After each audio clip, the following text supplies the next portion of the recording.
Before I introduce you to today's instructor, I will begin with some background on the Institute.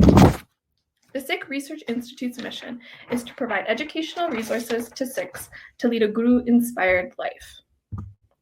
As a global nonprofit organization, we produce online courses, research papers, videos, podcasts, events, and books to create the largest go-to source of Sikh knowledge online. Today's class is a part of a live series, Love and Justice through the Guru Nanak Sahib. This class serves as an immersive introduction into the principles of the Sikh faith, told through the primary source of the Guru Granth Sahib and secondary historic texts on the life of Guru Nanak Sahib. This class will begin with a 40-minute lecture, followed by 15 to 20 minutes for Q&A. So please, again, drop your questions in the chat box and be sure to include your name and your city. Now, I'd like to introduce you to our instructor. Asha Marie Kaur is a research assistant with Sikhi. She's a BA in Political Science and International Studies from Northwestern University.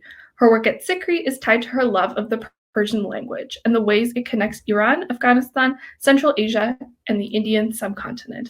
Please welcome Asha Marie.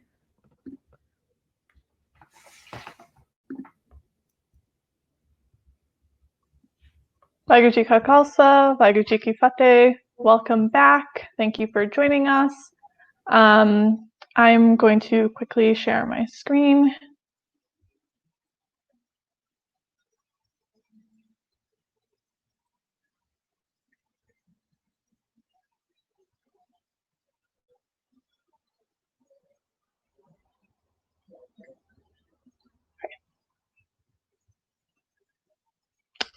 All right, so welcome back to Love and Justice through Guru Nanak Sahib. I hope that the readings from last week were enriching, informative, getting everyone thinking, and I'm really excited for this session. We're going to be talking about the Bhakti movement and its role in South Asian history and what this movement has to do with Sikhi. And there's a lot of questions to sort through, and there's a lot of framing that we'll be doing that I think is a really great foundation for our continuous chiseling in engaging with the Sikh faith and its formations. So to begin, what broadly speaking is this Bhakti movement that we're speaking of? It's actually a very broad, rich, and varied movement that is made up of poets and scholars, but poetics and scholarship were almost one and the same in these centuries, in these times. It's from the 8th century onwards, roughly, and there's a lot of different intricacies in translating what Bhakti means or what bhagat means, but for our purposes, we'll go with a somewhat popular translation, which is that Bhakti is devotion and a bhagat is the devotee. You can also think of it as practitioner, one who is practicing a certain mindset. And so the Bhakti movement has a lot of different regions that play into it, many different time periods, but there's a particular set of bhagats who were brought into Sikhi through their inclusion in the Adi Granth by Guru Arjan Sahib, who is the 5th Guru of the Sikh faith. So Adi Granth means the original or first Granth. So the Adi Granth is the precursor to what we discussed last week, the Guru Granth Sahib. I just want to go into kind of a breakdown of Guru Granth Sahib, just so we can all immerse ourselves in the way a Sikh interacts with the Guru Granth Sahib. So Granth roughly translates to anthology. An anthology, we know that in the context of modern day poetry, would be a collection of various poems. So the Guru Granth Sahib is an anthology, a Granth. However, that Granth for Sikhs becomes Guru, becomes perfection, becomes wisdom. Guru is wisdom, it becomes your source for your life's wisdom. Then Sahib means sovereign. So there is only one Guru, there's only one that you are submitting to, there is one sovereign. So a Sikh is to look to the Guru Granth Sahib for wisdom and is to give their allegiance to that sovereign. So that, I hope that gives people an idea of how Sikhs interact with Guru Granth Sahib, because if you ask outside observers, they may call the Guru Granth Sahib a holy book, for example, and it's not necessarily wrong for someone on the outside to think of it that way. It's just that we have a very particular relationship with the Guru Granth Sahib, so I want to talk about how the etymology of these words has a very particular and critical meaning for us. So in the Adi Granth, we can see how this would be the original first anthology that came before the Guru Granth Sahib, because the Shabad of the ninth Guru was added to the Guru Granth Sahib. So as we can see here from the time periods listed alongside the bhagats that were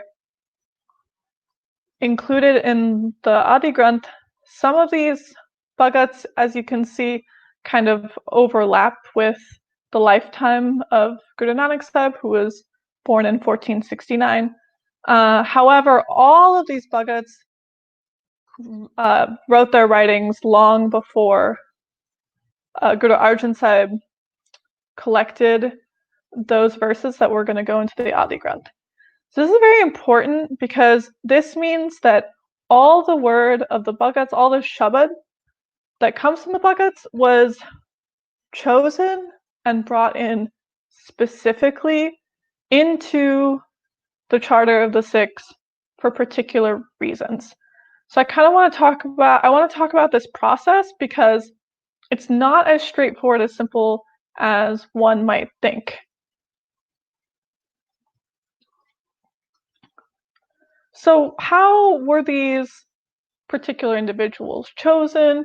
Who were they? What was their role in South Asian history in general? And how does that relate to their role in Sikhi? So an important thing to note is that when we say that these bhagats were incorporated by being included into the Adi Granth, we're not saying that everything they ever wrote was automatically exalted and brought into the Adi Granth. Actually, each verse was carefully annotated, mulled over, and then accepted by Guru Arjan Sahib and those assisting him. And so this means that there's a lot of, as we see from the readings for today, there's a lot of argument over, well, where does the Bhakti movement belong? Who endorses it? Who rejects it? Oh, if there's disagreement, then that means it doesn't belong to these people or that people. There's a lot of issues of belonging. But from what we see about this process of bringing the Shabad of the bhagats into the Adi Granth is that the Gurus didn't see it necessary to outright reject anyone based on a disagreement, nor do they see the need to endorse every word someone ever said. It was, if that verse aligned with the Ik Onkar paradigm, it was included. But what was the overarching common theme amongst these poetic thinkers? A lot of times the Bhakti movement is talked about as a reform movement, of Hinduism, but that poses a lot of kind of rigid categories. Okay, so what does it mean for something to be a movement within Hinduism? Were these people who were leaders of Hindu practice? Actually, not particularly. A lot of them, in fact, were quite outcasted by Hindu authority in their lifetimes. Yeah, I mean, a reform movement does imply being less orthodox than previously, but reform movement kind of indicates that the leadership sat down of some institution and said, okay, we're going to change ourselves, but still be within the confines of our institution. One can think of, say, reform movements that in Christianity, for example, a lot of those come from leadership. But a lot of the bhagats actually outright rejected a lot of elements of Hindu practice of the time. And they didn't necessarily put themselves in any particular box when they were speaking.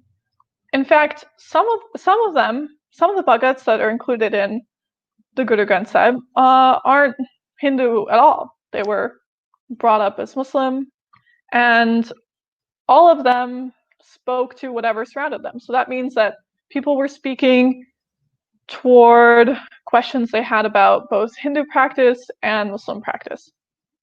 Also, what does it mean for us today in the 21st century to call anything that occurred over 7 centuries a singular movement? I think today it's really easy for us to look at things as concrete movements because we're in a lot more conversation with each other that happens much more rapidly in an easier to map way than the people of this era were. So is this a singular movement when a lot of these people would never cross paths, never met, and came from such radically different contexts and time periods even? I mean, 7 centuries is a very, very long time. And who are these actors? Who are people that contribute to the Bhakti movement?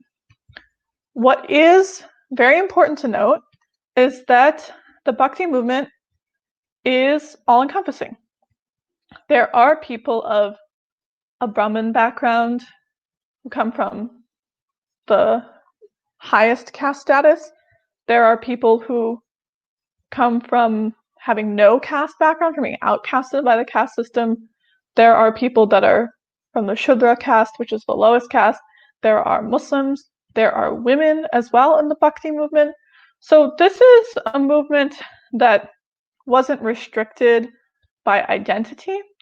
And all of them were speaking to kind of reframing what it meant to be divine, to have access to divinity in an era where the category you were born into fundamentally could be a life sentence. For example, women cannot achieve mukti or salvation as per Brahmanically ruled practice. So what does it mean to stand against orthodoxy in this era? I think framing this as standing against orthodoxy is much more useful than framing this movement as reform. What comes out of it may look like reform, but the root of this is to stand against rigidity that creates divisions in society. This means standing against caste, to mark caste as something illegitimate, as an inherent falsehood. As we can see already, there's a very natural flow into the Ikonkar paradigm and therefore the Sikh paradigm. It also means that religion isn't some rigid category either. I mean, what does it mean to be born into a certain religion? If you didn't choose it, is really your last name or what your parents assigned you, does that really change who you are as a human being? And also, there are strict hierarchies in religion that can determine who is further and closer to the divine. Again, we're picking up on a lot of these things from the Ikonkar paradigm that we talked about last week. And lastly, how is Guru Nanak Sahib related to, yet unique from this movement? This is very important. A lot of scholars will say Guru Nanak Sahib was a, quote, Bhakti saint. And it is completely true that the Shabad of Guru Nanak Sahib has much of the same framing as that of those in the larger Bhakti movement. However, Guru Nanak Sahib did create a new paradigm, one that stands on its own, and there is a bit of a rupture from that broader movement by virtue of that. Sometimes the fact that the Bhakti movement is viewed as a Hindu reform movement leads people to make a false assumption that Guru Nanak Sahib was also a, quote, Hindu reformist. And this kind of detracts from the fact that the Sikh faith, this completely detracts from the fact that the Sikh faith stands on its own. So as you can see, the way we read history has a lot of real life implications for today. So it's already that the Bhakti movement gets put into a box by some scholars that, oh, this is a reform movement of Hinduism, and then Guru Nanak Sahib gets put into a box as well because of that. So we're going to try to parse through some of these things, and I think the readings they do a really good job of explaining some of those inconsistencies and framing issues. So let's go into some of the bhagats contributors to the Guru Granth Sahib. What is it they have to say, and how do we see them speak about the Ik Onkar paradigm before it was even articulated by Guru Nanak Sahib? I think it's a really fascinating way to show how time is a little bit of an illusion. Wisdom is eternal and all-pervasive and not bound by the constructs of time. So, Bhagat Kabir, there is disagreement about the years Bhagat Kabir was alive. This is another thing when examining the Bhakti movement, we have to remember that these are poetic verses that they left, and not all of them were dated very well, and they inspired such a large following, and that as per South Asian tradition, after the fact, after their lifetime, people would write similar verses and attribute them to the Bhagat that they revered as a sign of respect. So this makes it very difficult for historians to nail down exact dates and exactly who wrote what. And that was another challenge that Guru Arjan Sahib had to face when he was compiling the Adi Granth, because everything that went into the Guru Granth Sahib went through a lot of verification. Right. So I'm going to read this in English just so we can talk about it more fluidly. But I do encourage everyone to, if they're interested, look up these shabads and explore the original Gurmukhi and the languages of Gurbani that they're written in. This world is a magic show. There is no hand holder. Rahal, pause, reflect. Reading and chanting lies, they swell with pride and speak ignorance. The eternal creator is that which lies within creation, not that of the blue-skinned Krishna. Rag Dalong, Guru Granth Sahib, page 727. This is actually one of my favorite shabads and one that I reflect on a lot. And Bhagat Kabir is, earlier in the shabad, he actually talks about how both the Vedas and the Semitic texts act as a distraction, they're an aspersion, an illusion. So he's really calling out religious authorities that use their textual authority as a means of exhibiting pride and speaking ignorance, but still retaining their authority. And as you can see, we have an example of what an Ik Onkar representation of the creator looks like in the last line here. The eternal creator is that which lies within creation. So we went over in a lot of detail that there's no separation between creator and creation in the Sikh paradigm, and Bhagat Kabir was already talking about that idea and that principle. So the eternal creator is not limited to that of the deity that people worship. The eternal creator is that which lies within creation. And if the eternal creator lies within creation and we are all creation, that fundamentally means that we are all divine. This is a really big statement to make. Another element of Bhagat Kabir's life, which will help us examine the Bhakti movement and also reframe some of the ways it's talked about in a historical context is that Bhagat Kabir was, for all intents and purposes, a Muslim. However, because of the fact that he conversed regularly in his poetry with Hindu practice and Hindu thought, and when I say converse, that's actually a very polite way to put it, oftentimes outright rejected a lot of practices. There have been a lot of attempts to reconcile, well, how could someone who's Muslim be speaking so much about things that are Hindu? And so scholars have theorized, well, maybe he was, I guess he was adopted by a Muslim family, but maybe they weren't Muslims that were that practicing, because why would he not talk about Islam more? Did he not know about the practices of Islam? And I'm not going to say I'm an expert on Bhagat Kabir or I know any of the answers, but I think it is really fascinating that because there's this drive to say, oh, well, the Bhakti movement is a reform movement of Hinduism, so therefore everyone involved in it must be Hindu or not. And also there's this idea that the thing you converse about or with must be the group that you're from. It's a very rigid understanding. Could Bhagat Kabir have been quite knowledgeable on Hindu practices and mythology without being one himself? I think that's totally possible. So he's transcending these boundaries, and it creates a confusion in people, which is ironic because that sort of transcending of boundaries is exactly what his verses are about. But it creates this kind of unsettling in people. And that's something we really want to examine while we're looking at the bhagats and the Bhakti movement in general. So next example I have here is a Shabad, lines from Shabad by Bhagat Namdev.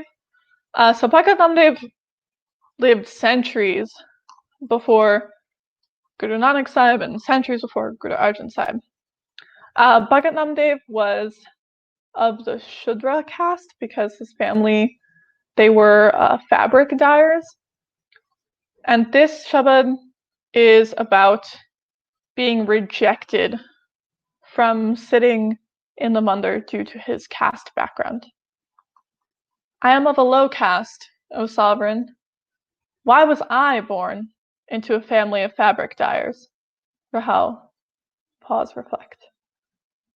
I picked up my blanket and went back to sit behind the temple. As Namdev recited the divine qualities, the temple turned around to face the humble devotee. A lot of Bhagat Namdev's Shabad, for me, is really raw and very personal. He talks a lot about the grief and pain of being rejected by society. I actually think a really great way to engage on a deeper level with Gurbani and with the Guru Granth Sahib is to think about what's the voice here? Who's the contributor? So Bhagat Kabir is actually oftentimes quite an angry, has kind of an anger towards society that he's expressing and reconciling and healing through his word with. And Bhagat Namdev, oftentimes you can really feel that sort of grief coming through.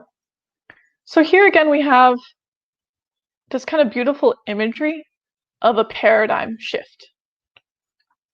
Bhagat Namdev is rejected from the temple because of his caste, but he's still able to recite divine qualities, to reflect on what is the divine, what is the creator, what's the relationship between creator and creation. And by doing so, quote, the temple turns around to face the humble devotee. And this paradigm shift is a great way to imagine the common theme in the Bhakti movement is these thinkers were speaking their truth and had a really big impact across South Asia and how people thought the divine could be accessed. It's not limited to a particular person. If you recite the divine qualities, the divine hears you. Another beautiful set of imagery that helps us see this paradigm shift comes from Bhagat Ravidas. So Bhagat Ravidas was born into what was formerly known as an untouchable caste because they were leather workers. It is very widely known that being a leather worker in South Asia has a lot of stigma because that means you're working with the carcasses of cows, which Brahmanical practice reveres as sacred.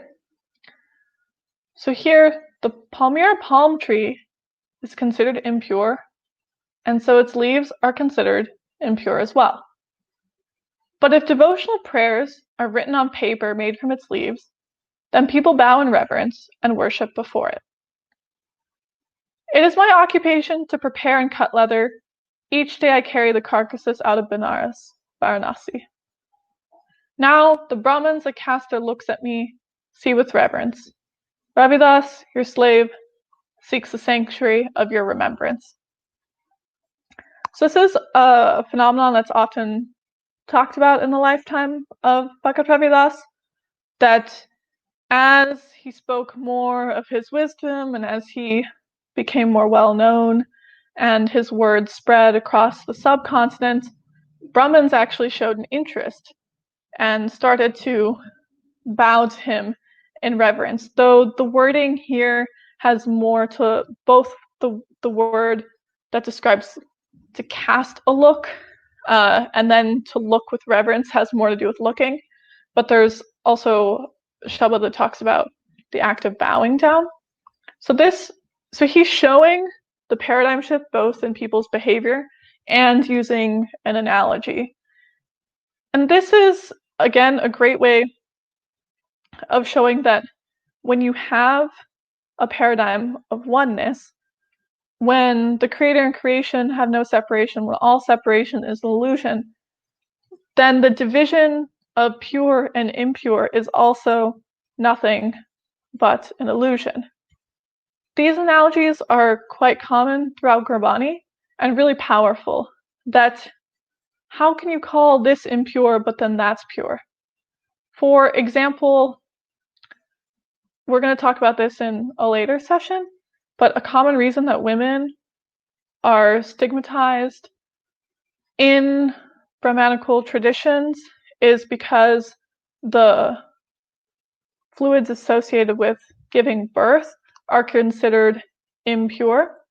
So Guru Nanak Sahib said, well, if the beginning of life is considered impure, then wouldn't all life be impure? Would you consider the water that waters the plants impure? No. And plenty of things may seem impure, but they actually give life.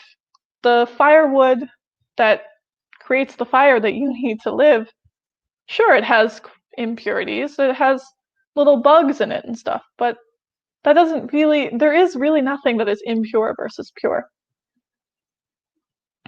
Now, another really important piece of context in understanding the Bhakti movement is to look at language. So before the Bhakti movement, when information and societal wisdom was disseminated across the subcontinent, it was usually written in a language that was only available to the elite, the religious authorities, or the court. So those languages include Sanskrit and Persian. Because the Bhakti movement began in the 8th century, at that time the cosmopolitan authoritative language was Sanskrit, and then later on we move into Persian as that language. So these are languages that were understood across the subcontinent, but only by a very select group of people because they were very vested in authority.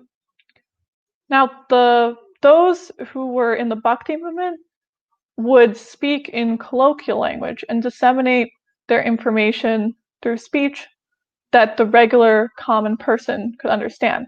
So that's how this wisdom traveled And it's how it was engaged with by a broader audience and why it had a really transformative effect on the subcontinent.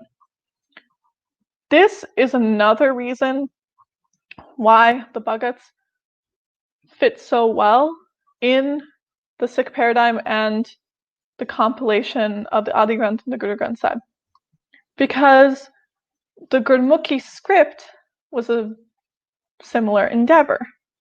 The Gurmukhi script was created in order to give a standardized script to the common people. At the time, the only standardized scripts were those that were regulated by authority. So the Perso-Arabic script was regulated by the Mughal authority, and Sanskrit was again a very religious language.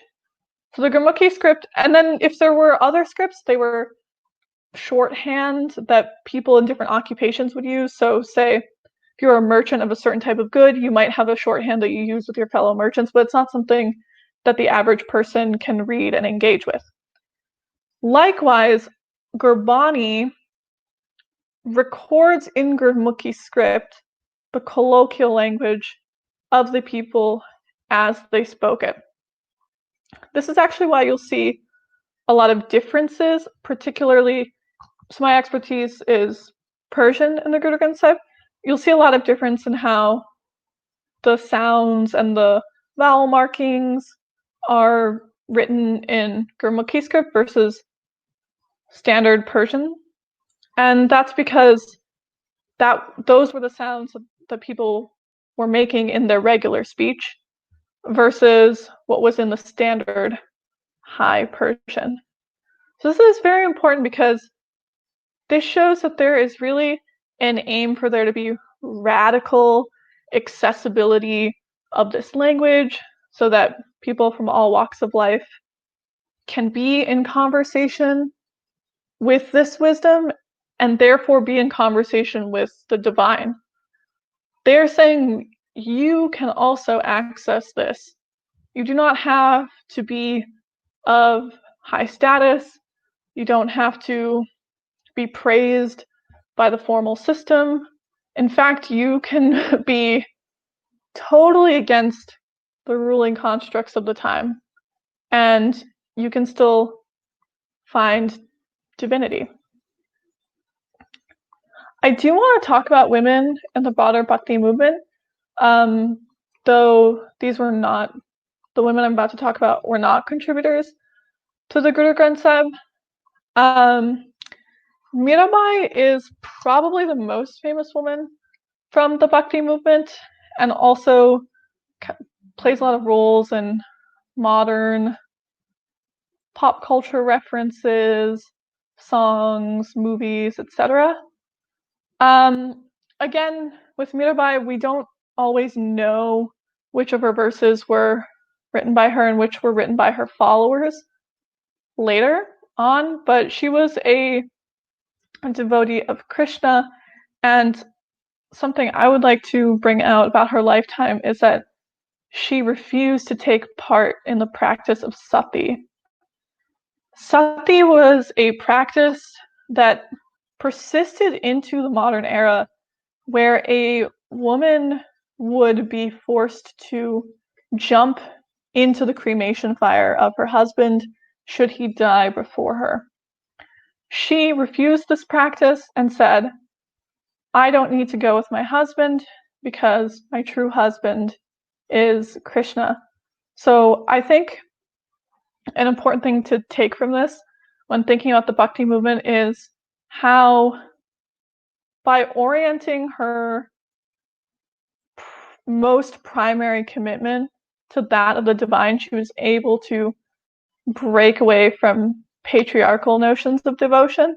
She said, well, I'm wedded with the divine, so I don't have to be beholden to any patriarch on this earth's codes or requirements.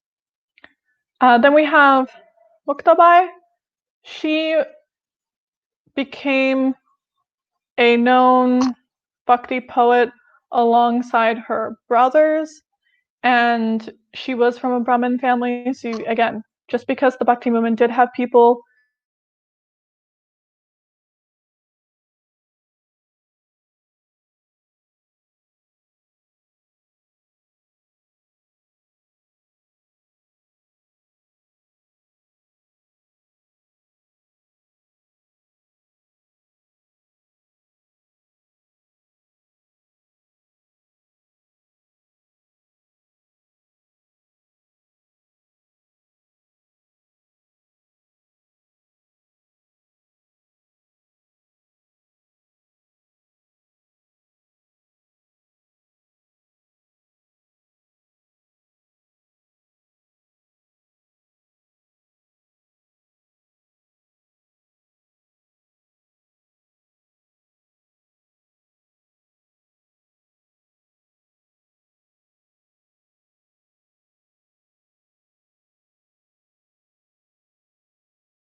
Hi, so sorry about that. It seems like we're having a little bit of a technical difficulty.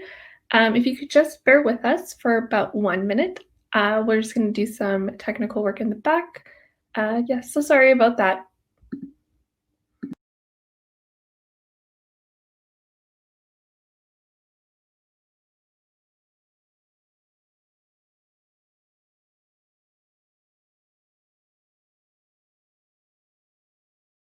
There's been a lot of outages in my area with the internet today. I think there's just a little bit of system overload. I'm going to reshare my screen. So we also have Kanalpatra, who is a renowned Bhakti poet who actually was a sex worker, and a lot of her poetry had to do with finding divinity in herself despite being from such a stigmatized and marginalized background, and freeing herself from the really denigrating assumptions that society foisted upon her.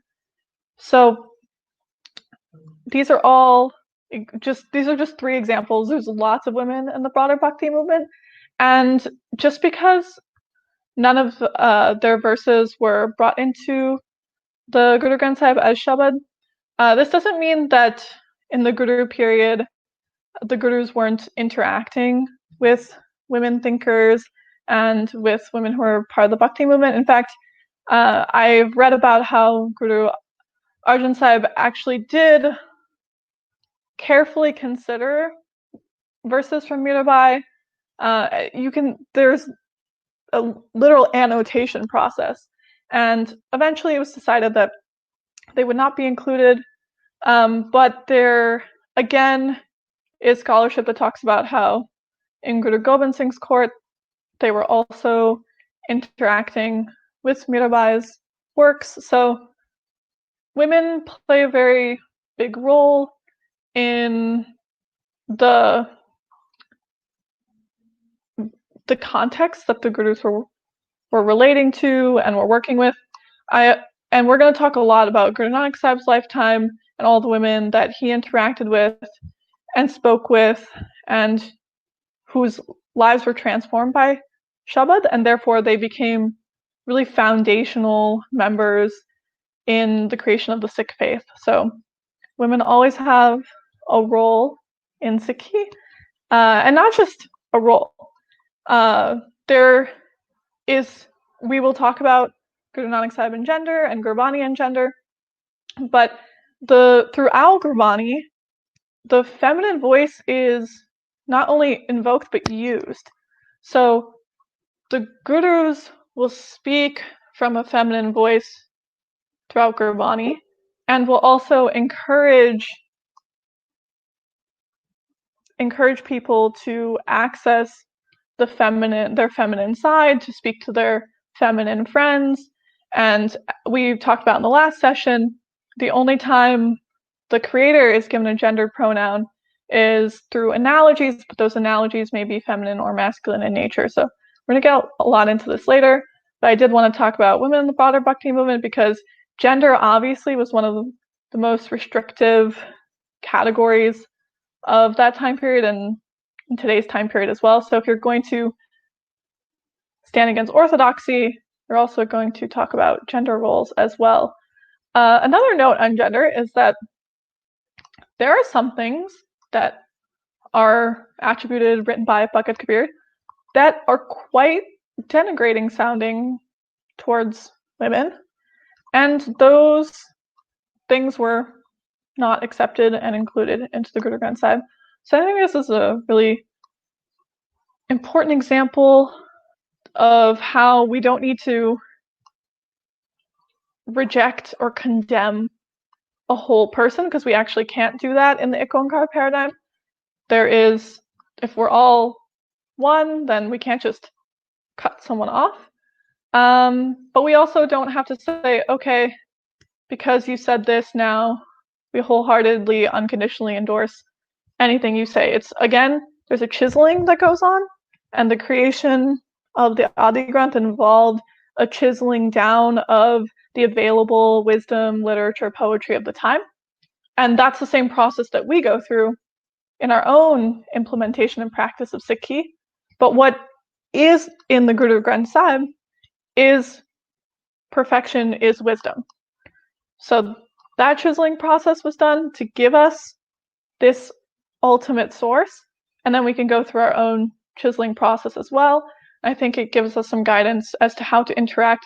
The way the Gurus interacted with the sources of their lifetime gives us guidance as to how we can interact with sources in our own lifetime. We're going to read many things in our lifetime. We're going to engage with a wide range of scholarship. How do we decide what to absorb and what to let go? And how do we bring things into our lives to live out that Ikonkar paradigm? So I want to end off in what I think will really help us get a sense of how readings of the Bhakti movement get caught up in religion, and therefore there becomes all this confusion as to what the intentions of the bhagats were. When we focus, we already talked about this with Bhagat Kabir. When we focus on religious categories, this becomes very confusing, because what does it mean to be from one background but speaking about another? What does it mean to outright reject the practices of a religion but still have thoughts on it? I mean, this is quite confusing. But if we drop these sorts of external labels, what we see is that the bhagats and those in the broader Bhakti movement were trying to define them by religion, but they were trying to redefine how they were identified and identifying by turning towards a radical devotion to something else, a radical devotion to oneness, beyond caste, beyond gender, beyond the separation between creator and creation. They were experiencing this knowing that there was something greater than these arbitrary labels out there, that there was a connection, a love that resounded within all, and they had very pointed things to say about particular practices because of that, both Hindu practices and Muslim practices. And there's even examples of bhagats talking about Buddhism, etc. Now, it might seem through some of the analogies and some of the ways we're going to talk in this course that what they're doing is constructing a logic and taking down false practice by exposing the illogical aspects of this. This is somewhat true, but it's a little bit of a misnomer to say, oh, they're trying to be ultra rational, and it's simply that the other stuff was irrational.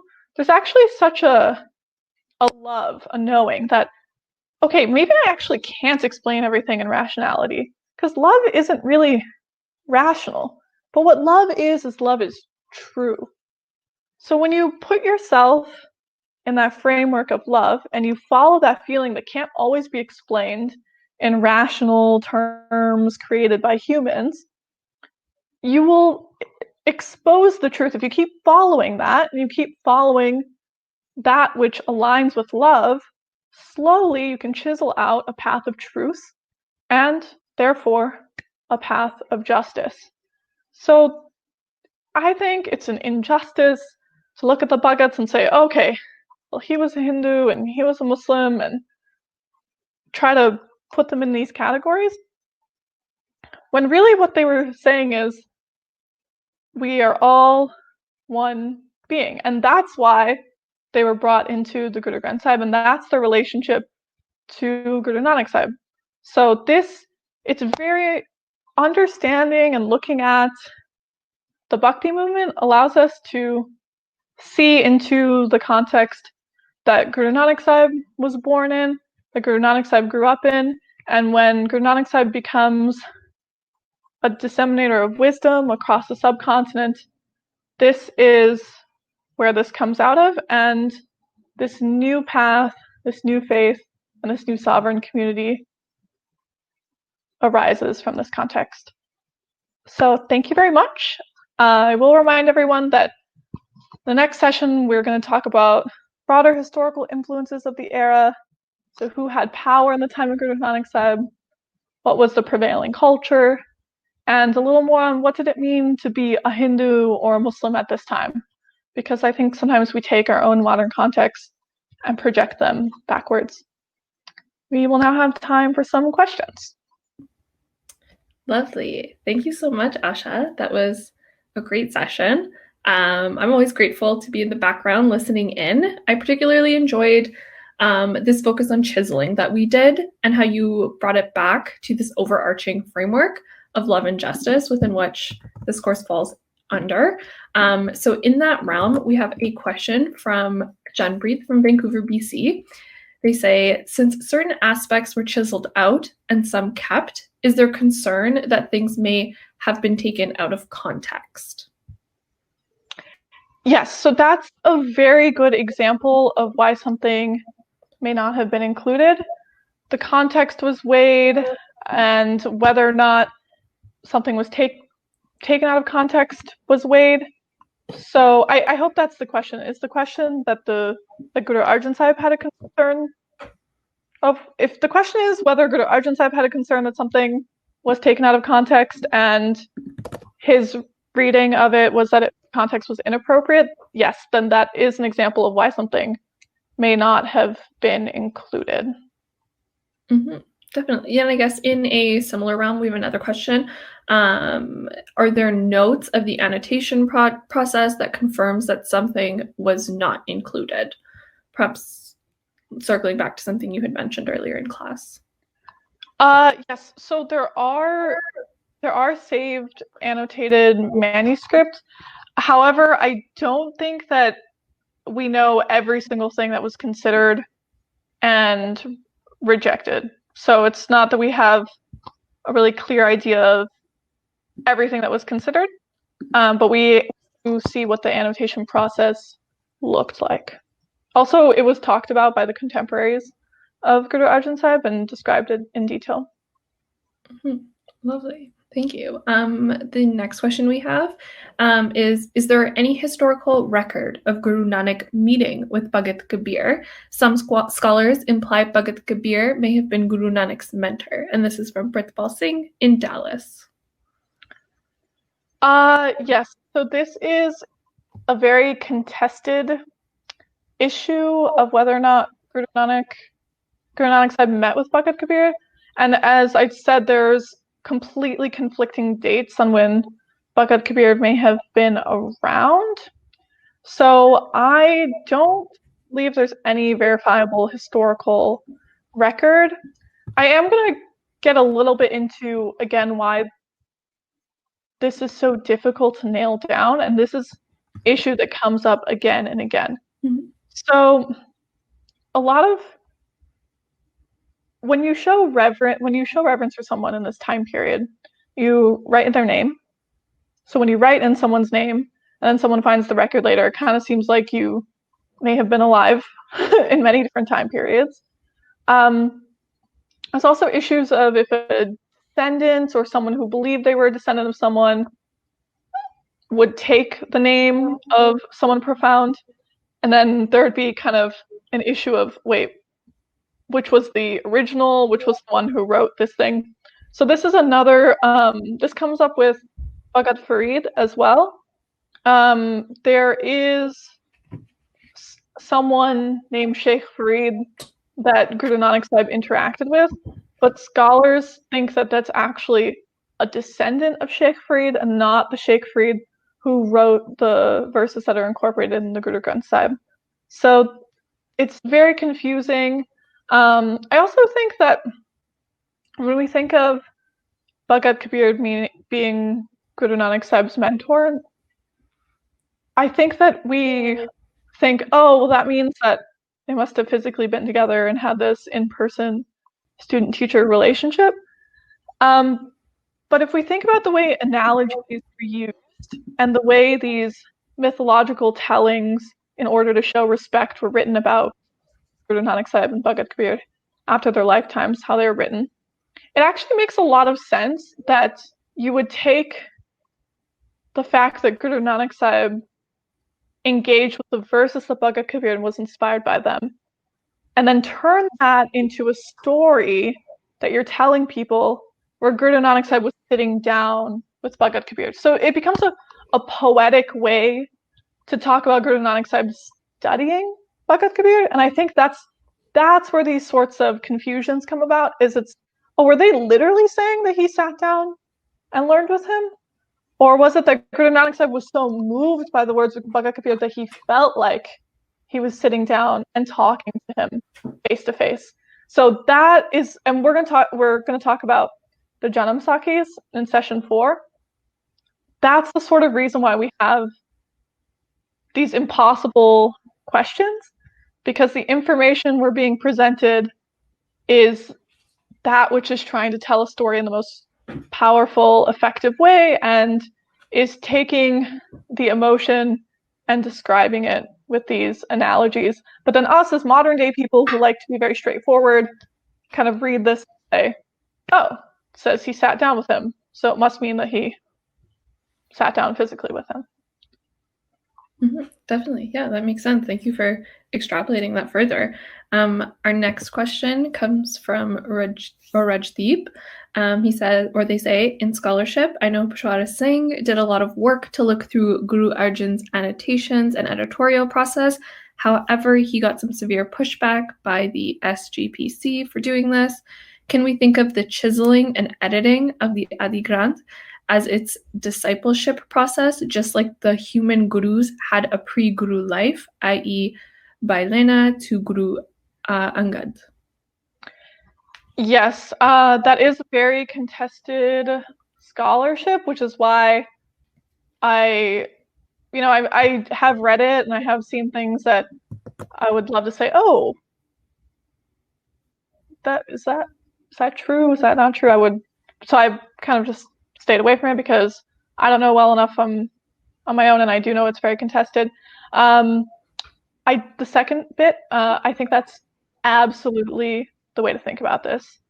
That being a disciple is an ongoing process, and the formation it takes doesn't negate the fact that there was kind of the unchiseled version before.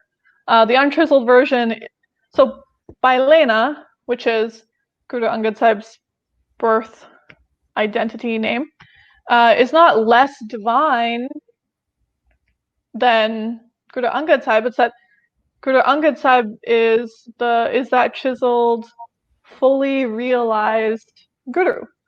So we don't have to negate the past or demean it. It's that, as something is chiseled and worked on, and as we access that divinity within and that wisdom, there is a transformation.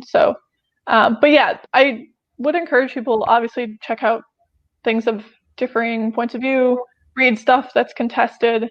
But yeah, I can't say that personally I can verify the scholarship done by Pashara Singh on the editorial process, but what we do know is there was an extensive editorial process. We do know what some of those edits looked like, but we can't.